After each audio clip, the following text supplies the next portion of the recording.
Telugu Desam party 34 మంది అభ్యర్థులతో 34 నియోజకవర్గాలకు సంబంధించి రెండో జాబితాను విడుదల చేసింది. మొదట 94 అభ్యర్థుల లిస్టు విడుదల చేసిన తర్వాత ఈ మధ్యలో భారతీయ జనతా పార్టీతో పొత్తు పెట్టుకోవడం, ఎన్ని స్థానాల్లో అంటే దాదాపుగా 144 స్థానాల్లో తెలుగుదేశం పార్టీ పోటీ చేయబోతున్న నేపథ్యంలో ఇంకా 16 స్థానాలు అయితే పెండింగ్లో ఉన్నాయి.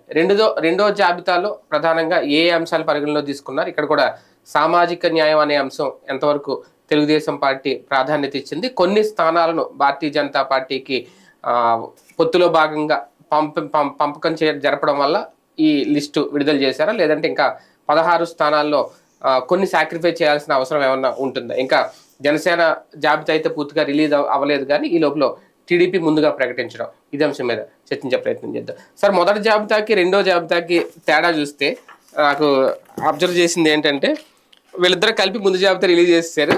ఇందులో ఈ కమలం ఒకటి యాడ్ అయింది కొత్తగా. ఇప్పుడు 3 గుర్తులు కనబడుతున్నాయి. కింద ఇంకా మొత్తం ఫోటోలు తీస్తారు. మరి మోడీ గారి ఫోటో వేస్తే బాగోదరా, లేదంటే పురంధేశ్వర్ గారి ఫోటో వేయాలని మొత్తం మీద వేయలేదు. అది పక్కన పెట్టేస్తే ఎలా చూడాలి? ఓవరాల్గా 34 మంది లిస్టు విడుదల చేయడం, ఇంకా 16 పెండింగ్లో ఉంచడం, కావాలంటే మొత్తం రిలీజ్ చేసేయచ్చు వీళ్ళు, ఇంకా వేరే ఆలోచన ఏమన్నా ఉందా? ఇంకా భారతీయ జనతా పార్టీ బార్గెన్ చేస్తుంది, వాళ్ళకి ఇంకా కొన్ని సీట్లు పెంచమంటుంది. ప్లస్ వాళ్ళకి ఇచ్చే సీట్ల దగ్గర ఇంకా ఫైనల్ కాల, వీళ్ళు కొన్ని చెప్పారు అవి కాదంటుంది. అది అంటే నెంబర్ ఫైనల్ కాలేదా? నెంబరు ఫైనల్ కాల, సీట్లు ఫైనల్ కాల, ఇంకా చర్చలు నడుస్తున్నాయి. అప్పుడు ఈయన చెప్పి రావడం అయితే 10 ఎంపీను 20 ఎమ్మెల్యే అన్నారట. ఆ తర్వాత ఇక్కడికి వచ్చాక మీకు సరైన అభ్యర్థులు లేరు కాబట్టి అంటూ తగ్గిస్తా ఉండేటప్పటికి ఫైనల్ గా వాళ్ళు బార్గెనింగ్ ఈ టైంలో వాడుకోవాలని చూస్తారు కాబట్టి 13 అన్న. ఇప్పుడు మొదట 4 అని రాధాకృష్ణ గారు రాసిన దగ్గర నుంచి ఇప్పటికీ 6-10 దగ్గరకు వచ్చింది. అది కనీసం ఇంకొక ఎంపీ సీట్ అన్న వాళ్ళు 8 ఎంపీ సీట్లు అడుగుతున్నారు. అట్లాగే ఎమ్మెల్యే సీట్లు కూడా ఉమ్మడి జిల్లాల ప్రాతిపదికన 13 సీట్లు అడుగుతున్నారు వాళ్ళు. ఎమ్మెల్యే సీట్లు డబుల్ డిజిట్ అడిగారు, ఇచ్చారు. అయితే డబుల్ డిజిట్ అంటే వాళ్ళు అన్నది ఏంటంటే 13 ఉమ్మడి జిల్లాలు కదా, 13 సీట్లు కావాలంటున్నారు వాళ్ళు. అంటే గతంలో ఇచ్చిన లెక్క ప్రకారం అడుగుతున్నారు. ఒక రకంగా తగ్గకూడదు కదా, ఆ సీట్లు అన్న ఉండాలా. ఎంపీ సీట్లు ఇచ్చారు కాబట్టి దాన్ని సర్దుకుంటాం, దాన్ని కలిపి లెక్క ఇద్దంటున్నారు. ఇంకోటి వాళ్ళు అడుగుతున్న సీట్ల ఇష్యూ ఒకటి, వీళ్ళకి సీనియర్లది ఇంకా ఇప్పటికే ఇవాళ ఎంత గొడవలు అవుతాయో చూస్తారు. మొన్నటిసారి గొడవలకు 3-4 రోజులు పట్టింది సదనానికి. ఇప్పుడు రెండోసారి మళ్ళీ ఇప్పుడు గొడవలు ఇప్పటికే మొదలైపోయినాయి. పెనమలూరు, పుట్టపర్తి, అక్కడ కూడా కోడలికి ఇచ్చారు కదా, ఆయన కాకుండా పల్లి రఘునాథ్ రెడ్డి కాకుండా బాబ్జీ రాజీనామా చేశాడు. ఇట్లాగా రకరకాలు ఉంటాయి ఇష్యూస్. ఇటు గంట ఏదో రహస్య సమావేశం పెట్టుకోవడం, ఇట్లాంటివి. ఇవన్నీ డిస్ప్యూట్స్ క్లియర్ అయిపోయాక అప్పుడు ప్లాన్ చేసుకుంటారు నెక్స్ట్. ఇది మెయిన్ క్యాండిడేట్లని కావాలని పక్కన పెట్టారా, లేదంటే వాళ్ళకి గ్యారంటీ అనుకోవాలి? ఇప్పుడు గంటా శ్రీనివాసరావు, ఆయనకి ఏదో చీపురుపల్లి అన్నారు, అదన్నా అసలు పేరే లేదు. బండారు సత్యనారాయణ కూడా సీట్ వస్తుందా రాదనుకున్నారు, ఆయన పేరు కూడా లేదు. అంటే వేరే చోట కూడా అలాట్ చేయట్లేదు అంటే కొంతమంది సీనియర్లు ఏమైనా పక్కన పెట్టబోతున్నారు అంటే తప్పదు కదా. ఇప్పుడు పెందుర్తి బండారు సత్యనారాయణ ఆయన వేరే చోట ఇంకెక్కడ చేయగలుగుతాడు? ఇప్పుడు ఆయన ముందే కనుక నాకు ఎక్కడ ఇచ్చినా పర్లేదని ఉంటే ఆయన ఏమన్నా ఆలోచించేవాడేమో. పెందుర్తి కావాలన్నాడు, పెందుర్తి తీసుకెళ్లి వీళ్ళకి ఇచ్చారు. ఇప్పుడు సుందర విజయ్ కుమార్ చేస్తున్నాడు, అంటే అది పొత్తులో వెళ్ళిపోయింది కాబట్టి అవకాశం లేదు. గంట అది సేమ్, అటు విశాఖ నార్త్ కి వచ్చేటప్పటికి వాళ్ళకి ఇచ్చుకొచ్చారు బీజేపీకి, సౌత్ కి వచ్చేటప్పటికి వీళ్ళకి వెళ్ళింది జనసేనకి. ఇంకా అతనికి అక్కడెక్కడ ఉంది, భీమిలీ చేయాలా. భీమిలీ ఆల్రెడీ ఇంత ముందు ప్లాన్ చేసుకున్నటువంటి సీటు. ఇప్పుడు గంటకి ఇవ్వాలనుకుంటే ఇవ్వచ్చు, గంటాని మాక్సిమం అవాయిడ్ చేయడానికే చూస్తున్నారు. మేబీ పవన్ కళ్యాణ్ సంతృప్తి పరచడానికి అయి ఉండొచ్చు. ఎందుకంటే పవన్ కళ్యాణ్ గంటా మీద చాలా ఆగ్రహం ఉంది. ఇంకోటి తన సామాజిక వర్గానికి సంబంధించి మరొకళ్ళు బలమైన నాయకులు ఎదగడం పవన్ కళ్యాణ్కి ఇష్టం ఉండదు. మనం అబ్జర్వ్ చేస్తే ఇదివరకు జనసేన భారతీయ జనతా పార్టీ ఇష్యూలో కూడా కన్నా లక్ష్మీనారాయణ తర్వాతన సోమవీర్రాజు వాస్తవంగా కాపుల్ని లీడ్ రోల్లో పెట్టి కాపు సీఎం అనే రూట్ లో తీసుకొద్దాం అనుకుంది బీజేపీ. అది పవన్ కళ్యాణ్కి ఇబ్బంది అని అనిపించిన తర్వాతనే తీసేసి ఇప్పుడు కమ్మ సామాజిక వర్గానికి ఇచ్చారు. అంటే తన సామాజిక వర్గానికి సంబంధించిన వాడు ఇంకొకడు పోటీ ఉండటం తనకి ఇష్టం ఉండదు, బలమైనటువంటి అభ్యర్థి. వాస్తవంగా గంట బలమైనటువంటి వ్యక్తి కాపు సామాజిక వర్గం కాబట్టి తన విషయంలో. ఇంకోటి అప్పట్లో ప్రజారాజ్యంలో ఉండి అటు వెళ్ళాడు అన్నటువంటి ఫీలింగ్ ఉంటుంది. తెలుగుదేశంలో విలీనం చేయడానికి ఇదే ఆ రోజున కాంగ్రెస్ లో విలీనం చేయడానికి వెనకాల ఉన్న వాళ్ళలో గంట కీలక పాత్ర అన్నటువంటి కోపం ఉంది. కాబట్టి అందుకని ఎప్పుడు కూడా పవన్ కళ్యాణ్ గంట అలా ఇంపాక్ట్ కనిపించదు మనకి కలిసి. ఇది ముద్రగాడిని అంగీకరించలేడు కదా ఆయన. ఒక హరిరామ్ జోగైనా అంగీకరించాడు ఆయన, అవును. ముద్రగడైనా గంట అయినా. అంటే కాపుల్లో బలమైనటువంటి నేతల్ని అంగీకరించలేరు పవన్ కళ్యాణ్. తనే పెద్ద కాపు కదా అనేటువంటి రూట్లో ఉంటారు. అవును. కాబట్టి ఆయన్ని సంతృప్తి పరచడం కోసం కూడా అయ్యి ఉండొచ్చు. రెండో, తెలుగుదేశానికి కూడా కోపం ఉంది. గంట అమరావతి ఇష్యూ 3 రాజధానులని జగన్ చెప్పగానే ఫస్ట్ సమర్థించింది గంట అక్కడ. ఆ టైంలో పార్టీకి ఒక పెద్ద తలనొప్పి అయిపోయింది అది, దాన్ని సెటరేట్ చేయడానికి. అవసరమైతే అప్పుడు మొత్తం 4 ఎమ్మెల్యేలను కలిపి తీసుకెళ్లిపోవడానికి వైసీపీకి ప్రయత్నించాడు. చివరికి గణేష్ వెళ్ళిపోయాడు, ఈయన ఆగిపోయాడు. అట్లాంటివన్నీ తెలుగుదేశానికి కూడా ఈయన అవకాశం ఇస్తే చాలు, అవకాశం దొరకలేదు కాబట్టి మన పార్టీలో ఉన్నాడు, కానీ అవకాశం దొరికితే వెళ్ళిపోతాడు అన్నటువంటి ఫీలింగ్ ఉంది. ఇంకోటి ఈయన ఎన్ని రోజులు, చాలా దాదాపు 2-3 ఏళ్ల దాకా అసలు మళ్ళీ లైమ్ లైట్ లో చేయలేదు కదా పని. ఎమ్మెల్యే గెలిచాడు మళ్ళీ కరెక్ట్ గా. ఏది ఇక ఎలక్షన్స్ దగ్గరకు వస్తున్నాయి అనగా వైసీపీలో ఛాన్స్ లేక ఆయన బీజేపీతోనూ ట్రై చేశాడు, తెలుగుదేశం వాళ్ళందరినీ చీల్చుకెళ్ళి బీజేపీలో నాయకుడు అవ్వాలని. కానీ బీజేపీ వాళ్ళు ఒప్పుకోలేదు, ఎందుకంటే రాజ్యసభ సీట్ ఇచ్చి ఆయన కేంద్ర మంత్రి ఇచ్చే లాంటి వ్యవహారాలు వాళ్ళు ఒప్పుకోలేదు. కాబట్టి అక్కడ బీజేపీ ట్రై చేశాడు, ఆయన వైసీపీకి ట్రై చేశాడు. వైసీపీ కూడా మంత్రివర్గంలోకి తీసుకుని తెలుగుదేశాన్ని నిలువునా గెలిచడానికి 2/3 గెలుచుకురావడానికి అంత ప్రయత్నించినా కూడా జగన్ కూడా ఒప్పుకోలేదు. అంటే పార్టీలో ఉంటూనే పార్టీని దెబ్బ కొడతారన్నటువంటి ఫీలింగ్ బలంగా ఉంది. కాబట్టి అయితే వైసీపీలో అట్లాంటి కోవర్ట్ అయినటువంటి రఘురామకృష్ణరాజుని యాక్సెప్ట్ చేస్తారు, కానీ తమ పార్టీలో కోవర్ట్ నీళ్ళు యాక్సెప్ట్ చేయలేరు కదా, అది సమస్య. కానీ కొన్ని ఈక్వేషన్స్ అంటే కొన్ని సీట్లు చూసినప్పుడు ఏ ఈక్వేషన్స్ తో ఇచ్చారు అనేది, ఇప్పుడు కొవ్వూరు చూసుకుంటే లాస్ట్ టైం జవహర్ ఆయన మంత్రిగా కూడా పనిచేశారు ఎక్సైజ్గా, తర్వాత ఆయన తిరువూరు తీసుకొచ్చి పెట్టారు, ఆయన ఓడిపోయారు. అక్కడ కొన్ని గొడవలు కూడా జరిగినాయి, ఆయనకే సీట్ రావాలని, ఈసారి సీట్ ఇస్తాను. ఇప్పుడు అక్కడ తీసుకొచ్చి ఎవరో ముప్పుడు వెంకటేశ్వరరావు అని కొత్త వ్యక్తికి ఇచ్చారు. అంటే ఆయన ఒక రకంగా పక్కన పెట్టేసినట్టు అనుకోవాలి అక్కడ ఏ ఈక్వేషన్. అలాగే గుంటూరు కూడా చూసుకుంటే ఆ మాధవి గారి పేరు ఎవరో డాక్టర్ అంటే ఆమె ఇంకా వస్తుంది అనుకున్నారు, రాదనుకున్నారు, ఫైనల్గా ఆమె పేరే తెర మీదకి తీసుకొచ్చారు. అంటే కొత్త వాళ్ళే. అంటే గుంటూరు ఒక రకంగా అమరావతిలో ప్రాంతం, ఇటువంటి చోట్ల వీళ్ళు ప్రయోగం చేస్తున్నారా బాబు గారు, సాహసం చేశారా, లేదంటే ఫైనాన్షియల్ స్టేటస్ ఏమన్నా కీ రోల్ పోషించాయి? ఫైనాన్షియల్ స్టేటస్ ఎక్కువ కీ రోల్. ఇప్పుడు మాధవి అనే ఆవిడ కులము ప్లస్ ఇది 2 కలిసినాయి. ఆవిడ ఇప్పుడు అదేదో బీసీ ఇంటి పేరు అంటే వాళ్ళ పుట్టింటి ఇంటి పేరుని హైలైట్ చేశారు. అవును, వాళ్ళ హస్బెండ్ కూడా కమ్మేదో. ఆవిడ అడ్వర్టైజ్మెంట్ లో గల్లా మాధవి అని చెప్పి పెద్ద ఎత్తున అడ్వర్టైజ్ చేసుకుంది. మొత్తం ఊరంతా పోస్టర్లు వేసింది. అట్లాగే ఆంధ్రజ్యోతిలో, ఈనాళ్ళు వరుస పెట్టి 10 రోజుల పాటు యాడ్ ఇచ్చుకున్నారు. గుంటూరు అంతా కూడా పెద్ద పెట్టారు గల్లా మాధవి అని చెప్పాక చివరి నిమిషంలో ఇప్పుడు వచ్చి ఆ పిడుగురాళ్ళ మాధవి అంటే బీసీ అంటే ఆవిడ బీసీ, వాళ్ళ ఆయనకమ్మ. కాబట్టి ఈ 2 కాంబినేషన్ కుదురుతుంది. ఇప్పుడు ఈమెది కూడా ఏదో కాపు అనుకుంటా కదా, వాళ్ళ హస్బెండ్ విడుదల రజని, ఈమె బీసీ ప్లస్ కాపు, ఇక్కడ బీసీ ప్లస్ కమ్మ కాంబినేషన్ తేడా అది. వాస్తవంగా గుంటూరు వెస్ట్ వచ్చేటప్పటికి కాపు సామాజిక వర్గం బలంగా ఉన్నటువంటి చోట్లన మళ్ళీ ఆవిడకి గల్లా అంటే గనక అది కమ్మ కలిసి, అందుకని బీసీ పేరు పెట్టారనమాట. మేబీ ఇది లోకేష్ కోట అనుకుంటా. గల్లా మాధవి తర్వాత అతని పేరేంటి, కాదు గుంటూరు ఈస్ట్ నజీర్ అనుకోండి, భాష్యం. ఇందులో ఏంటంటే కొన్ని లోకేష్ కోటా కిందకి వెళ్ళినట్టు లోకేష్ తీసుకొచ్చాడు యంగ్స్టర్స్ అని కొంతమందిని అట్లా బయట నుంచి. అంటే పార్టీలో ఉన్న యంగ్స్టర్స్ అనే కంటే కూడా డబ్బులు ఉన్నటువంటి వాళ్ళే కదా వీళ్ళు, అందుకని తీసుకొచ్చినట్టు కనబడుతోంది.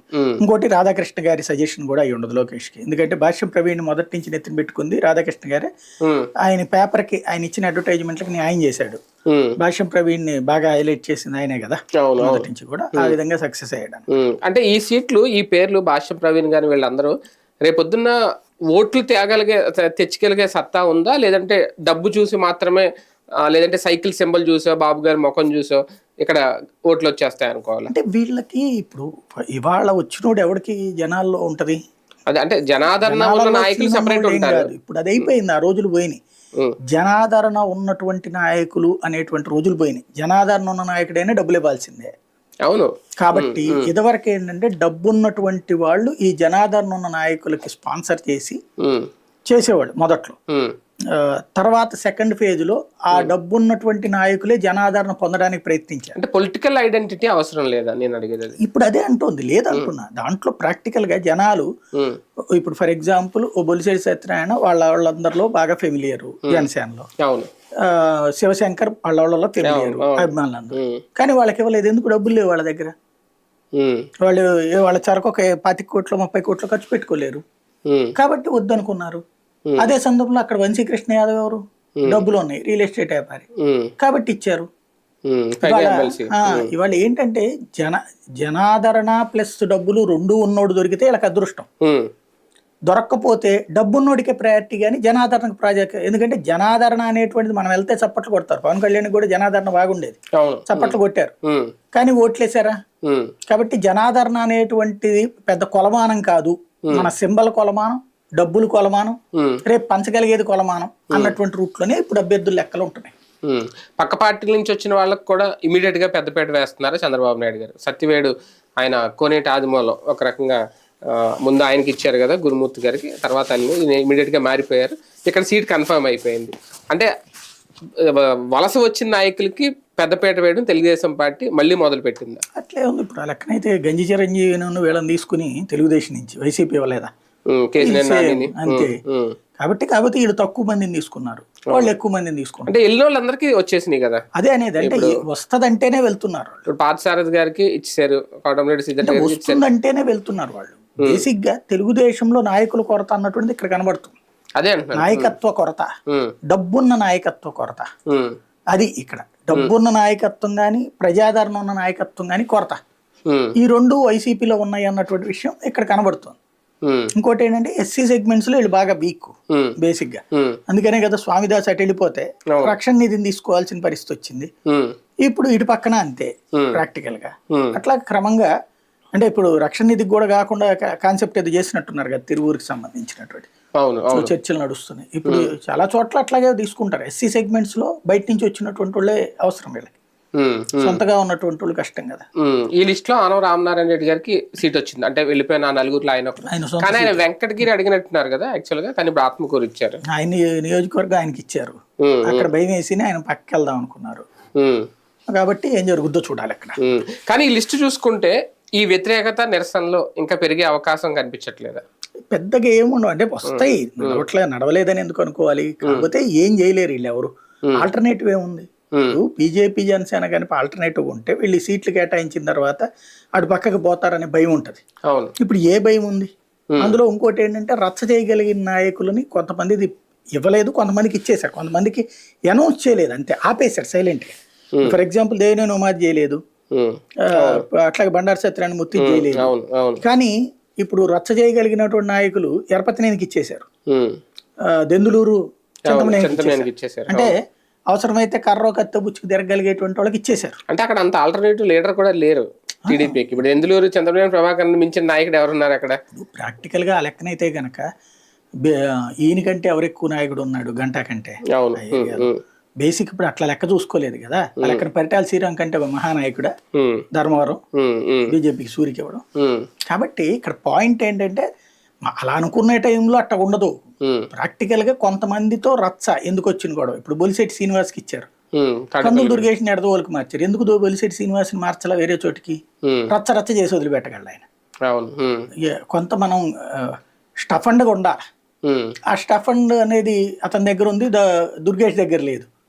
అందుకని దుర్గేష్ని పక్కన పెట్టగలిగాడు, ఈయన దగ్గరికి తీసుకోగలిగారు. ఈయనకి ఇట్లా ఇచ్చారు, ఆయన పాపం ఒప్పుకున్నాడు కాబట్టి అటు పంపించారు.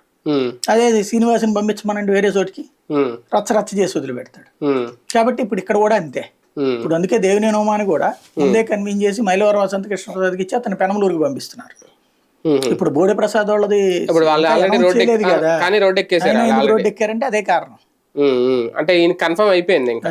అంటే థర్డ్ లిస్ట్ లో వస్తుందేమో ఆయన పేరు, ఇప్పుడైతే రాలేదు. కానీ ఒక రకంగా సాహసం చేస్తున్నారా చంద్రబాబు నాయుడు గారు? పొత్తు పెట్టుకొని కూడా కొన్ని ప్రయోగాలు చేయడం ఈ లిస్ట్ చూస్తా ఉంటాం. తప్పదు కదా, సాహసం ఉండడానికి ఏం లేదు. ఇప్పుడు పార్టీ గెలవాలి అంటే ఒక కాంబినేషన్స్ ఎత్తుక్కోవాలి. ప్రతి నియోజకవర్గం గురించి లోకేష్ చేయించిన సర్వేలు, చంద్రబాబు గారు చేయించిన సర్వేలు, వీళ్ళందరి రిపోర్ట్స్ అన్నిటిని ఫోకస్ చేసుకుని రావిన్ శర్మ ఇచ్చిన రిపోర్ట్లు ఈ మూడింటిని కలిపి క్రోడీకరించుకుని చేస్తున్నారు. కాకపోతే ఇక్కడ మీరు అబ్జర్వ్ చేస్తే ఇదివరకు తెలుగుదేశం పార్టీ ఎప్పుడు సీట్లు ఇచ్చినా పక్కన బ్రాకెట్ లో ఆ కులం బీసీనా, ఎస్సీనా, ఎస్టీనా, ఓసీనా ఇది రాసేది. బీసీ ఏమైనా కనబడుతుంది? లేదా ఇప్పటిదాకా 94 మొన్నాను, ఇప్పుడు ఇదో 34 కదా, 98, 128 ఇచ్చేసినట్టు. 128లో ఎంతమంది బీసీలకు ఇచ్చారు, ఎంతమంది ఎస్సీ, ఎంతమంది ఓసీలకు ఇచ్చారు? ఏ కులాలకు ఇచ్చారు రాశారా? అది రాయలేదు. కాకపోతే మహిళలు ఎంతమంది, పురుషులు ఎంతమంది ఈ లిస్ట్ అయితే రాశారు. అంటే ఈ 34 దాంట్లో రాశారు. మనం కూడా రాశారులేండి. మహిళలు పురుషులు, మహిళలు పురుషులు అంటే ఎంతమందికి మహిళలకు ఇచ్చాం, ఎంతమందికి పురుషులకి ఇచ్చాం అనే లెక్క అయితే రాశారు. రెండో కానీ అక్కడ కావాల్సింది ఏంటి? బీసీ కదా లెక్క. ఎంతమంది బీసీలకు ఇచ్చారు, ఎంతమంది ఓసీలు అన్నటువంటిది కదా. వీళ్ళ విద్యార్హతలు ఇవన్నీ రాశారు, అభ్యర్థుల వయసు ఇదంతా రాశారు. అది మొన్నటిదా ఇవాళ దాంట్లో కూడా రాశారు? ఇది ఇవాళ దాంట్లో. ఇంకా 3 సింబల్స్ ఉన్నాయి కదా. 14వ తారీఖు ఇవాళ లిస్ట్ ఇది. మొత్తం 27 మంది పురుషులు, 7 మహిళలకు ఇచ్చారు. 34 బీసీ ఎస్సీ ఎస్టీ అది రాయలేదు. అది మనం డివైడ్ అందుకని కొంచెం భయపడుతున్నట్టున్నారు. ఇంకా టోటల్ గా లిస్ట్ తీస్తే అంటే సామాజిక న్యాయం అనే పెద్ద ఆ కాన్సెప్ట్ అయితే పెద్దగా భూతద్దంలో పెట్టి చూడట్లేదేమో టీడీపీ అని. అంటే భూతద్దం కాదు, ఒరిజినల్ అలా అసలు పుట్టుకొచ్చిందే దాని మీద. ఆ సామాజిక న్యాయం ఇప్పుడు కరువైంది. అందుకని చెప్పేసి మేబీ ఇప్పుడు రేపు వీళ్ళ ముగ్గురు లిస్టులు అయ్యాక ఆ టోటల్ ది కలిపి సాక్షి ఓటు రాయాలి. అది కూడా వాళ్ళకంటే వీళ్ళకి తక్కువ ఉంటే రాస్తాడు, వాళ్ళకంటే వీళ్ళ సామాజిక న్యాయం ఎక్కువ ఉంటే రాయడు. అంటే పొత్తులో భాగంగా కూడా సాధ్యం కాదేమో, ఫ్రీ హ్యాండ్ ఉండదు కదా. జగన్మోహన్ రెడ్డి గారు అంటే ఆయన ఇష్టం కాబట్టి దాంట్లో ఉన్నాయి, వాళ్ళు ఇవ్వాలి కదా. ఇప్పుడు 144 ఇవ్వాలిగా మెజార్టీ. తెలుగుదేశం పుట్టింది బీసీల కోసం అని చెప్తుంది. ఇప్పుడు పక్కన బీసీల కోసం భారీగా చేస్తున్నాడు. 144 నువ్వు ఆ రిజర్వ్డ్ పోను, రిజర్వ్డ్ సీట్లు పోను, మిగతా వాటిలలో 30% అన్న ఇవ్వాలి కదా, 35% అన్న. ఇప్పుడు మనకి రిజర్వేషన్స్ ఎస్సీ ఎస్టీ పోను, మిగతా వాటిలో 50% ఇవ్వచ్చు కదా, ఇవ్వాలి కదా బాధ్యత అయితే. ఎందుకంటే సంఖ్యాపరంగా చూస్తే ఆంధ్రప్రదేశ్ లో దాదాపు 2.5 కోట్లు వాళ్ళే ఉన్నారు బీసీలు. 2.5 కోట్లు వాళ్ళే ఉండగా వాళ్ళకి కాకుండా కమ్మ సామాజిక వర్గం, రెడ్డి సామాజిక వర్గం, కాపు సామాజిక వర్గం వీళ్ళే పొందితే ఇంకెవరికి సామాజిక న్యాయం జరిగినట్టు? ఇంకోటి, పవన్ కళ్యాణ్ పార్టీ పెట్టింది ఎందుకు? సామాజిక న్యాయం కోసం. తెలుగుదేశం పార్టీ పెట్టింది ఎందుకు? సామాజిక న్యాయం కోసం. సరే, డబ్బున్నోళ్ళు అనేటువంటి అంశం తప్పట్లేదు అనుకుందాం. ఆయా కులాల్లో ఉన్నటువంటి డబ్బున్నోళ్ళని తీసుకోవచ్చు కదా, మరి పోనీ దొరకట్లేదా? లేనప్పుడు నువ్వే కదా ప్రమోట్ చేయాల్సింది. ఇప్పుడు లేదా పార్టీ ప్రమోట్ చేయాలి కదా. ఇప్పుడు వీళ్ళు ఇచ్చారు సెట్టిబలిజికి, రాజమండ్రి, కాకినాడ, నరసాపురం అట్లాంటివి. మరి వాళ్ళ దగ్గర డబ్బులు లేవు కదా. లేకపోతే మైలవరం డబ్బులు లేని వాళ్ళకి ఇచ్చారు కదా. అట్లాగే అనంతపురం జిల్లాలో అతను ఎవరికో కనీసం ఇల్లు కూడా లేనటువంటి వ్యక్తికి ఇచ్చారు కదా. మరి అట్లాంటి డబ్బులు లేని వాళ్ళకి అవతల ఉన్న పార్టీ ఇస్తుంది కదా. అది ఆఫ్టర్ ఆల్ మొన్న పుట్టింది 10 ఏళ్ల క్రితం, 40 ఏళ్ల క్రితం పుట్టిన పార్టీ ఎందుకు అట్లాగా తీసుకురాలేకపోతుంది? అది కదా ఆలోచించుకోవాల్సింది. ఎంపీ స్థానాల విషయంలో ఆలోచిస్తుందా తెలుగుదేశం పార్టీ, లేదంటే బీజేపీ కోసం ఏమన్నా వేచి వస్తుందా? చర్చలు జరుగుతున్నాయి. ఇంకా వీళ్ళు ఇష్టం వచ్చినట్టు ఇప్పుడు అనౌన్స్ చేసేస్తే ఊరుకునే పరిస్థితుల్లో లేరు. వాళ్ళు కొన్ని సీట్లు అడుగుతున్నారు. వీళ్ళు అది మీకు పనికిరాదు, అదైతే మీరు గెలవలేరు, ఇదైతే మేము గెలుస్తాము, ఇది చెప్తున్నారు. వాళ్ళు ఇక్కడ అసలు రాష్ట్ర నాయకత్వం కాకుండా వాళ్ళే నేరుగా మాట్లాడుతున్నారు రోజు కూడా. మాకు ఈ కావాల్సిందే, ఈ కావాల్సిందే అన్నట్టు. కాబట్టి వాళ్ళు తీసేసుకున్నాక అప్పుడు అనౌన్స్ చేస్తారేమో. అందుకనే వెయిటింగ్. రైట్, చూద్దాం. మొత్తానికి 2 జాబితాలు అయితే ఇప్పటివరకు విడుదలైనవి. 128 స్థానాల్లో తెలుగుదేశం పార్టీ అభ్యర్థుల్ని ప్రకటించేసింది. పొత్తులో లెక్క ప్రకారం ఇంకా 16 స్థానాల్లో ప్రకటించాల్సిన అవసరం ఉంది. దాన్ని బట్టి ఇప్పటికే ఈ నిరసనలు, గొడవలు, హడావుడి, వివాదాలు వీటిని సర్ది చెప్పి బుజ్జగించి 3వ లిస్టు విడుదల చేస్తారు. చూద్దాం.